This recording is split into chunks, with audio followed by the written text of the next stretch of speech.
Hello everyone, and welcome to this Florida Civic Literacy Exam Study session. Today we're going to take a deep, steady walk through the major topics you need to understand for the exam. We're going to move at a natural teaching pace, the way an instructor would guide you through a workshop. Nothing rushed, nothing skipped, just clear explanations that help you truly understand the material. Repeat this recording as many times as you wish to help you absorb the information. Play it in your headphones as you go for a walk or listen while multitasking. Hearing it over and over is a great way to passively study. Listen to this as many times as you can while you are preparing for your test. We're going to begin with the earliest part of U.S. history, the colonial period, and build forward from there. By the time we finish, you'll have a detailed study guide that covers everything from the founding of the country to the landmark Supreme Court cases that appear heavily on the exam. Section 1, the colonial period and the 13 original colonies. To understand the United States, we start in the 1600s, when groups of people from Great Britain crossed the Atlantic Ocean and established the 13 original colonies. These colonies stretched along the eastern seaboard, the coastline, because water made travel and trade easier. Boats were the main way people moved goods and people, so settling along the coast made perfect sense. These 13 colonies formed the foundation of what would eventually become the United States. You may see a question on the exam asking which states were or were not part of the original 13, so let's take a moment to anchor them in your mind. Virginia, New Hampshire, Massachusetts, Georgia, Maryland, Connecticut, Rhode Island, Delaware, North and South Carolina, Pennsylvania, New Jersey, and New York. A few helpful memory tricks. 3 colonies start with New: New Hampshire, New Jersey, New York. Only one colony had a V, Virginia. Florida was not one of the original colonies. The colonies stretched from New Hampshire in the north down to Georgia in the south. Many of the colonies you've heard about in history classes, Massachusetts, Rhode Island, Connecticut, Pennsylvania, Virginia, were part of this original group. These colonies were not yet a unified country. They were separate settlements, each with its own local government, but all under the authority of Great Britain. To recap, the original 13 colonies were Virginia, New Hampshire, Massachusetts, Georgia, Maryland, Connecticut, Rhode Island, Delaware, North and South Carolina, Pennsylvania, New Jersey, and New York. Section 2. Why colonists came to America. Now let's talk about why people came to the colonies in the first place. This is a common exam question, and it's important to distinguish these reasons from the reasons the colonists later declared independence. Colonists came to America for 3 main reasons: religious freedom, escape from persecution, and economic opportunity. Religious freedom. In Europe during the 1600s, many countries had official state religions. If you lived in those countries, you were expected to follow that religion. People who wanted religious freedom saw the New World as a place where they could practice their beliefs without interference. Escape from persecution. Some colonists were fleeing political or social persecution. They wanted a fresh start in a place where they could live without fear of punishment for their beliefs or backgrounds. Economic opportunity. Many colonists came simply because they believed they could build a better life economically. Land, resources, and new opportunities were major attractions. These reasons, religious freedom, escape from persecution, and economic opportunity, explain why people came to America. But they are not the reasons the colonists later declared independence. That's a separate set of motivations. Section 3. Why colonists declared independence. After about 100 years of British rule, colonists became increasingly frustrated with how they were being treated. Their main complaints included: 1. Taxation without representation. The colonists were being taxed by the British government, but they had no representatives in Parliament. They had no voice in the decisions being made about their lives. This led to protests like the Boston Tea Party and the famous phrase, "No taxation without representation." 2. Quartering of soldiers. British soldiers were often housed in colonists' homes. There were no hotels or barracks for them, so colonists were forced to provide lodging. Imagine having soldiers show up at your door and being required to let them stay. That was the reality for many colonists. This idea of quartering becomes important later when we talk about the Third Amendment, which prohibits quartering in private homes. 3. Lack of self-government. The colonists were an ocean away from Great Britain, yet they were still bound by British laws. They wanted to create their own government, one that represented them and reflected their needs. These frustrations built over time and eventually led the colonists to declare independence. Section 4. Common sense and the push for independence. Before the colonies officially declared independence, there was a major push to convince people that breaking away from Great Britain was the right choice. One of the most influential pieces of writing during this time was Common Sense, a series of pamphlets written by Thomas Paine. Common Sense argued that it was time for the colonies to declare independence. It was written in plain, accessible language so that everyday colonists could understand the arguments. These pamphlets were widely read and helped shift public opinion toward independence. If you see a question asking who wrote Common Sense or what its purpose was, remember, Thomas Paine wrote Common Sense. Its purpose was to encourage independence from Great Britain. The foundations of American government were expanded by some key thinkers. It helps to know the major philosophers and political thinkers whose ideas shaped the Constitution. These names appear often in civics courses, and understanding their contributions makes the principles easier to remember. Let's walk through each core principle and connect it to the people behind the ideas. 1. Rule of law, John Adams and the Magna Carta. Rule of law means no one is above the law. Not citizens, not Congress, not the president. This idea traces back to the Magna Carta, 1215, which was the first major document to limit a king's power. It was John Adams who said we should have a government of laws, not of men. The founders believed rule of law was essential to prevent tyranny. 2. Popular sovereignty, John Locke and Rousseau. Popular sovereignty means government power comes from the people. This idea comes from John Locke, who argued that people have natural rights, life, liberty, and property, and that governments exist only with the consent of the governed. Rousseau expanded the idea of the social contract. The Declaration of Independence directly reflects Locke's philosophy. 3. Republicanism.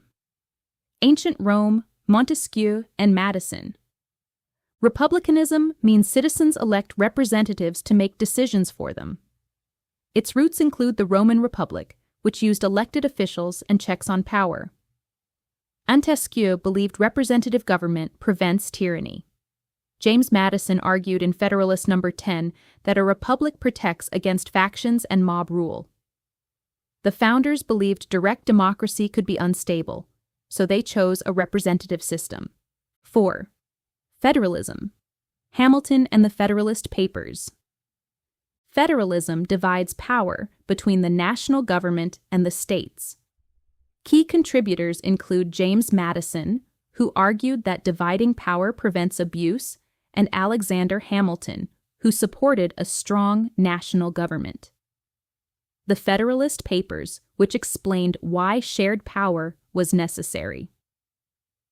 Federalism balances unity with local control. 5. Separation of powers. Montesquieu's most influential idea. Separation of powers divides government into 3 branches. This idea comes almost entirely from Baron de Montesquieu, who argued that liberty requires separating legislative, executive, and judicial powers. The founders adopted this structure to prevent any one branch from dominating. 6. Checks and balances. Madison's ambition versus ambition. Checks and balances ensure each branch can limit the others.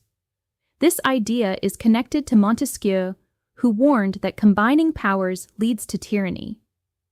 James Madison, who wrote in Federalist No. 51 that ambition must be made to counteract ambition. Examples include the president can veto laws. Congress can override vetoes. The Supreme Court can strike down unconstitutional laws. 7. Natural rights. John Locke's core philosophy. Natural rights are the foundation of American political thought. Locke argued that all people are born with rights that cannot be taken away. Rights to life, liberty, and property. Thomas Jefferson adapted these ideas in the Declaration of Independence as life, liberty, and the pursuit of happiness. These rights justify the existence of government and limit its power. 8. Social contract theory, Hobbes, Locke, and Rousseau. The social contract is the idea that people agree to form a government to protect their rights. Hobbes believed people needed strong government to avoid chaos. Locke believed government must protect rights or be replaced. Rousseau believed government must reflect the general will. The founders used Locke's version, government must protect rights or the people can change it. 9. Limited government, a reaction to British rule.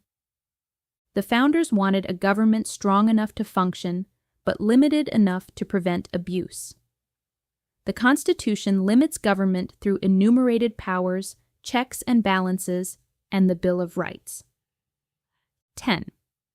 Consent of the governed, the heart of democracy. Consent of the governed means government only exists because the people allow it to. It comes from John Locke, who argued that legitimate government requires consent. The Declaration of Independence, which states that governments derive their just powers from the consent of the governed. This principle is the foundation of elections and democratic participation. Section 5. The Declaration of Independence. On July 4, 1776, the Second Continental Congress adopted the Declaration of Independence, primarily written by Thomas Jefferson. Some famous ideas from the document include: all men are created equal. People have unalienable rights. These rights include life, liberty, and the pursuit of happiness. These ideas were revolutionary at the time. Although all men in 1776 referred mainly to white males, the principles laid the foundation for future expansion of rights. The Declaration was signed by 55 men. One of the most famous signatures is John Hancock, whose name became synonymous with signature because of how large and recognizable it was. The Declaration announced that the colonies were breaking away from Great Britain and forming a new nation. Section 6. Articles of Confederation. After independence, the new nation needed a government. The first attempt was the Articles of Confederation, which created a very weak federal government and left most power to the states. The Articles were designed this way because the colonists were afraid of creating a government that resembled the British monarchy. They wanted to avoid giving too much power to any central authority. However, this system didn't work well. It was difficult to build a unified nation when the federal government had almost no power. After about 10 years, it became clear that a new system was needed. Section 7. The U.S. Constitution. In 1787, leaders drafted a new document, the U.S. Constitution, which became the supreme law of the land when ratified in 1789. The Constitution established a representative democracy, created a federalist system, balance between state and national power, began with the famous words, "We the people," emphasizing self-government. You may see a question asking which phrase establishes self-government. The answer is always, "We the people." The Constitution replaced the Articles of Confederation entirely. It wasn't just a revision. It was a brand new document designed to create a stronger, more effective national government. Section 8. Federalism. Federalism is the balance of power between the federal government and the states. Under the Articles of Confederation, the states had too much power. Under the British monarchy, the central government had too much power. The Constitution created a balance between the two. Federalism is a major concept on the civic literacy exam. You may see questions asking what federalism means or which powers belong to the states versus the federal government. Section 9. Rule of law. Another important concept is the rule of law, which means no one is above the law. Everyone must follow the law, regardless of position or power. This idea appears throughout American government and Supreme Court cases. It's a foundational principle of the Constitution. Section 10. Federalist Papers and Anti-Federalists. To encourage ratification of the Constitution, Alexander Hamilton, James Madison, and John Jay wrote 85 essays known as the Federalist Papers. These essays explained why a stronger federal government was necessary. They were written under the pen name Publius and published in New York newspapers to persuade people to support the Constitution. Those who opposed the Constitution were called anti-federalists because they preferred stronger state governments. Ultimately, the Federalists prevailed, and the Constitution was ratified. End of Part 1. Part 2. Amendments, Bill of Rights, Structure of Government, Federalism, and Transition into Supreme Court Cases. Section 1. Transition into the Constitution's Structure. Now that we've covered the colonial period, the push for independence, the Declaration of Independence, the Articles of Confederation, and the creation of the Constitution, we're ready to move into the next major area of the civic literacy exam: how the Constitution is structured and how it protects the rights of people living in the United States. This is one of the most heavily tested sections of the exam. A large portion of the questions you'll see relate directly to the Constitution, the amendments, and the structure of government. So in this part of the script, we're going to slow down and walk through these ideas carefully. Section 2. The structure of the Constitution. The Constitution is organized into 3 main parts: the preamble, the articles, the amendments. Let's break each of these down. The preamble. The preamble is the opening statement of the Constitution. It begins with the famous phrase, "We the people." This phrase is extremely important. It establishes the idea of self-government, that the authority of the government comes from the people themselves. If you see a question asking which words in the Constitution establish the concept of self-government, the answer is always, "We the people." The preamble sets the tone for the entire document. It explains that the purpose of the Constitution is to create a government that serves the people, protects their rights, and provides stability. The 7 Articles. After the preamble, the Constitution contains 7 articles. You won't be tested on every article, but you should know the first 3 because they establish the 3 branches of government. Article 1, Legislative Branch. Article 2, Executive Branch. Article 3, Judicial Branch.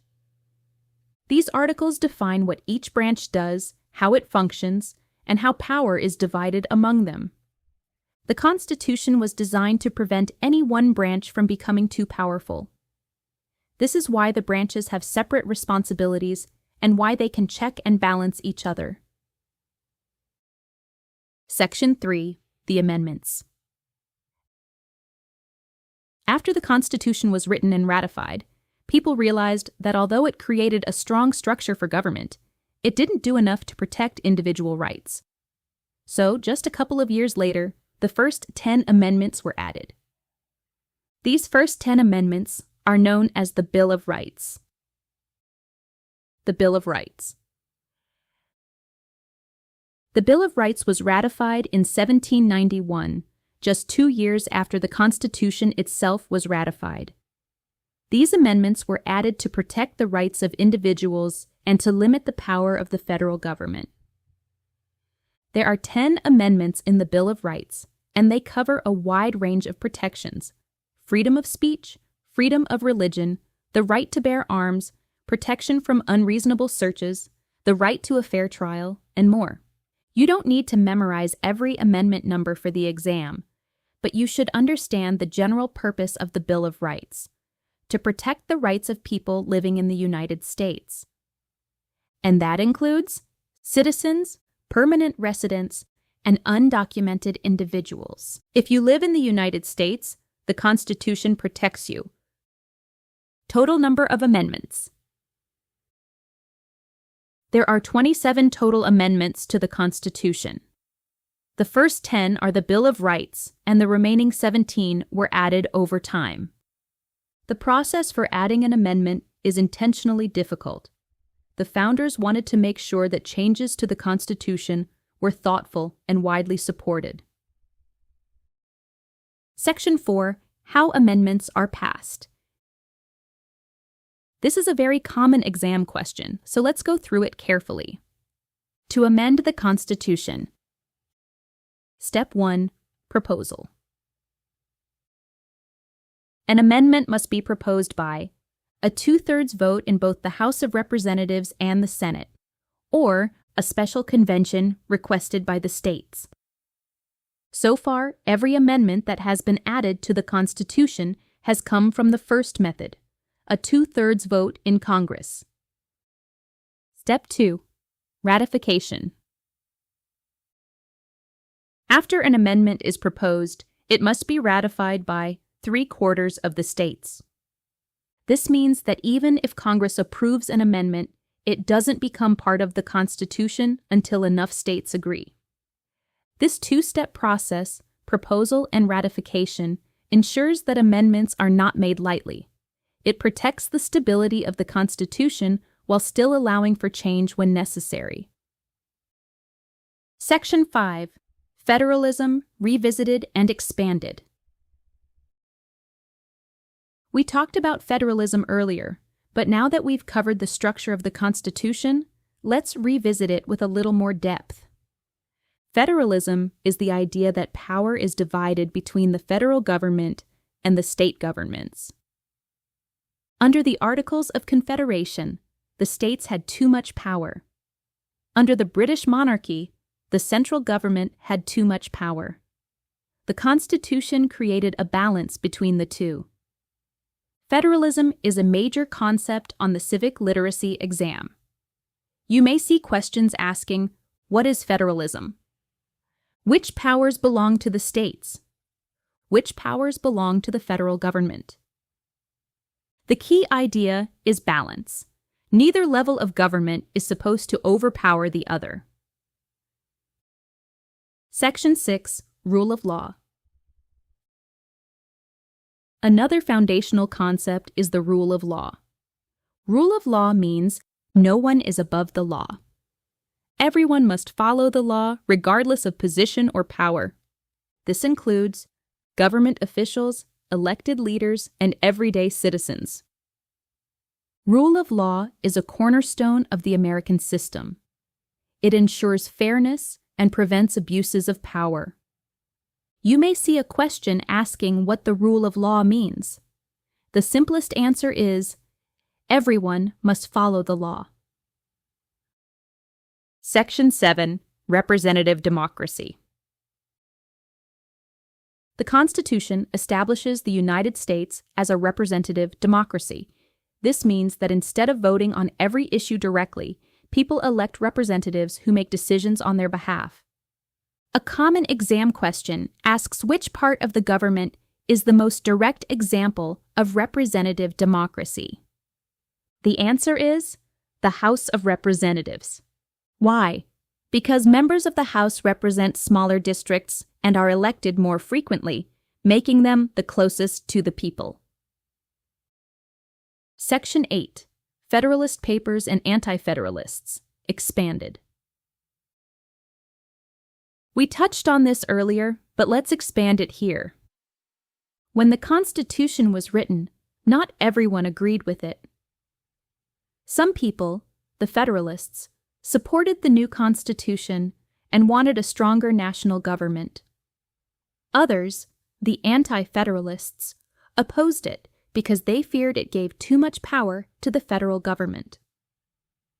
To persuade people to support the Constitution, Alexander Hamilton, James Madison, and John Jay wrote a series of 85 essays called the Federalist Papers. These essays explained why the Constitution was necessary and how it would create a balanced, effective government. They were written under the pen name Publius and published in New York newspapers. Ultimately, the Federalists won the debate, and the Constitution was ratified. Section 9. Transition into Supreme Court cases. Now that we've covered the Constitution, the amendments, federalism, and the structure of government, we're ready to move into the final major section of the civic literacy exam, landmark Supreme Court cases. These cases make up a large portion of the exam. They illustrate how the Constitution is interpreted and applied in real situations. In Part 3, we will go through all of the major cases, including Dred Scott, Plessy, Brown, Baca, Bush v. Gore, Citizens United, Engel v. Vitale, West Virginia v. Barnett, Texas v. Johnson, Tinker v. Des Moines, Hazelwood v. Kuhlmeier. We will explain each case in more detail. End of Part 2. Part 3. Landmark Supreme Court Cases. Introduction to the Supreme Court cases.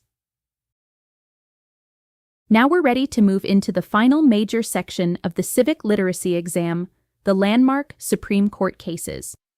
These cases make up a significant portion of the exam, and understanding them will give you a major advantage.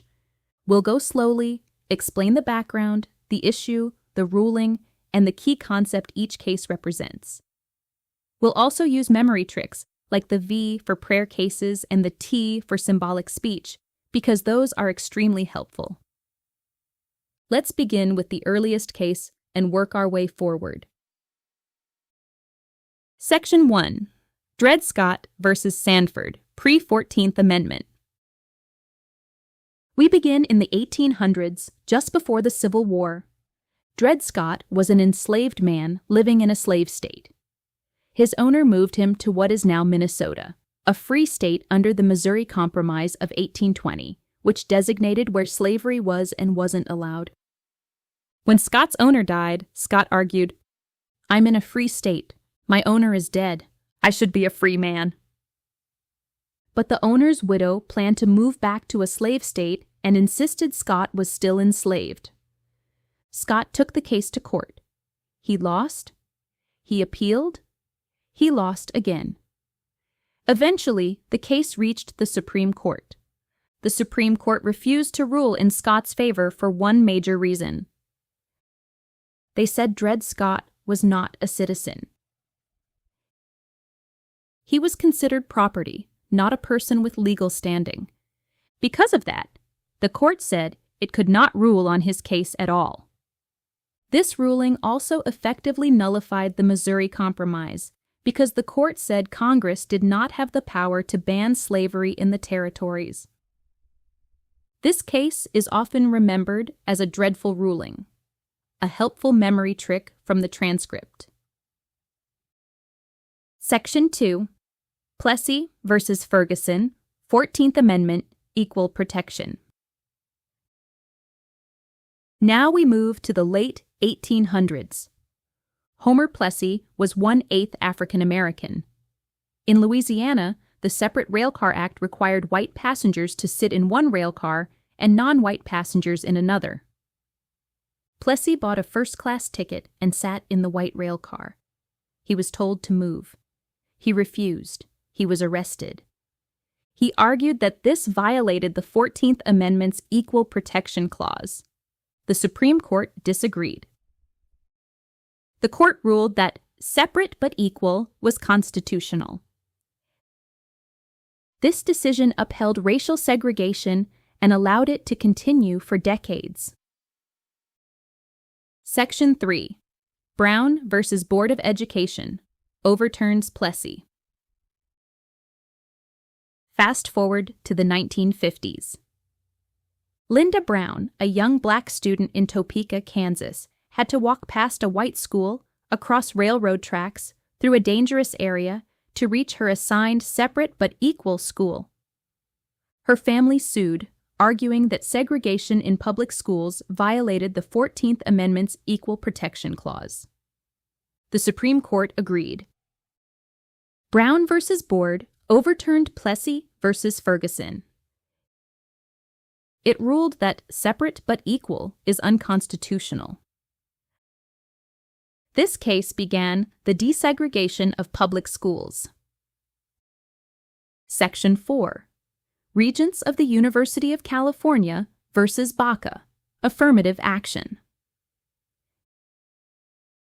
Now we move to the 1970s. Alan Baca, a white male applicant, applied to medical school. He argued that he had equal or better qualifications than minority applicants who were admitted ahead of him. The university admitted that it used racial quotas to diversify the class. The Supreme Court ruled. Strict racial quotas are unconstitutional, but race may be considered as one factor among many in admissions decisions. This case is still widely referenced in higher education. Section 5. Bush versus Gore, election case. This case comes from the 2000 presidential election. The election came down to Florida. The difference in votes was fewer than 2,000, out of millions cast. Florida law required a recount because the margin was less than 0.5%. The problem? Different counties used different standards for recounting votes. Some used machines, some counted by hand. Some interpreted ballots differently. The Supreme Court ruled, using different standards to count votes violates the 14th Amendment's Equal Protection Clause. This case is not always the correct answer on the exam, but it often appears as an option, so knowing it helps you eliminate wrong choices. Section 6. First Amendment cases. The First Amendment cases make up the largest group, 6 cases in total. We'll break them into categories, just like the transcript did. Category A. Campaign finance and political speech. Citizens United versus Federal Election Commission. This case is from 2010. An organization called Citizens United wanted to air and advertise a film that was critical of Hillary Clinton right before a primary election. Opponents argued, the film was too close to the election. The funding behind it, from unions and wealthy donors, violated campaign finance laws. The Supreme Court ruled, 1. Political spending is protected speech under the First Amendment. 2. Corporations and unions may spend money on political communication. 3. The government cannot block political broadcasts based on timing. This case dramatically expanded the definition of political speech. Category B. Prayer and religion in schools. V. Cases. The transcript gives a great memory trick. Make your hands into an upside-down V, like prayer hands. Both cases with a V in the name deal with religion or prayer. Engel versus Vitale. In the 1960s, public schools in New York began each day with a non-denominational prayer that referenced God. A student named Engel objected, arguing that this violated the First Amendment. The Supreme Court agreed. School-initiated prayer in public schools is unconstitutional. This is one of the most frequently appearing cases on the civic literacy exam. West Virginia State Board of Education versus Barnett. This case involves Jehovah's Witness students in the 1940s. They refused to salute the flag and say the Pledge of Allegiance. Their religious beliefs prohibited them from participating in patriotic rituals. The school said, "Say the pledge or be expelled." The Supreme Court ruled, students cannot be forced to salute the flag or say the pledge. The First Amendment protects them from compelled speech. This case is about both religion and free speech. Category C. Symbolic speech, T. Cases. Another memory trick from the transcript. Make a T with your hands. Both cases with a T involve symbolic speech, expressing ideas through actions rather than words. Texas versus Johnson. During the 1980s, at the Republican National Convention, Gregory Lee Johnson burned an American flag as a political protest. Texas had a law against flag desecration. Johnson was arrested. The Supreme Court ruled, flag burning is protected symbolic speech under the First Amendment. No one was harmed, and the act was political expression, so it was protected. Tinker versus Des Moines. During the Vietnam War, students in Des Moines wore black armbands to protest the war. The school banned the armbands and suspended students who wore them. The Supreme Court ruled, students do not shed their constitutional rights at the schoolhouse gate. The armbands were protected symbolic speech. This is one of the most important student rights cases. Category D. School speech limits. Hazelwood School District versus Kuhlmeyer. This case involves a student-run newspaper at a high school. Before publication, the principal reviewed the content and removed certain articles he felt were inappropriate. Students argued, this violates our First Amendment freedom of the press. The Supreme Court ruled, schools may limit student speech in school-sponsored activities when there are legitimate educational concerns. In other words, protecting minors, maintaining school standards, and ensuring appropriate content can outweigh student press rights in a school setting. This case contrasts with Tinker. There is a distinction. Final advice: you don't need perfection, just a solid grasp of the big ideas. Focus on amendments, court cases, branches, and constitutional principles. You've now completed the ultimate FCLE audio study guide study session. Repeat this recording as many times as you wish to help you absorb the information. Put in on your headphones as you multitask or go for a walk. Hearing it over and over is a great way to passively study. You will do great.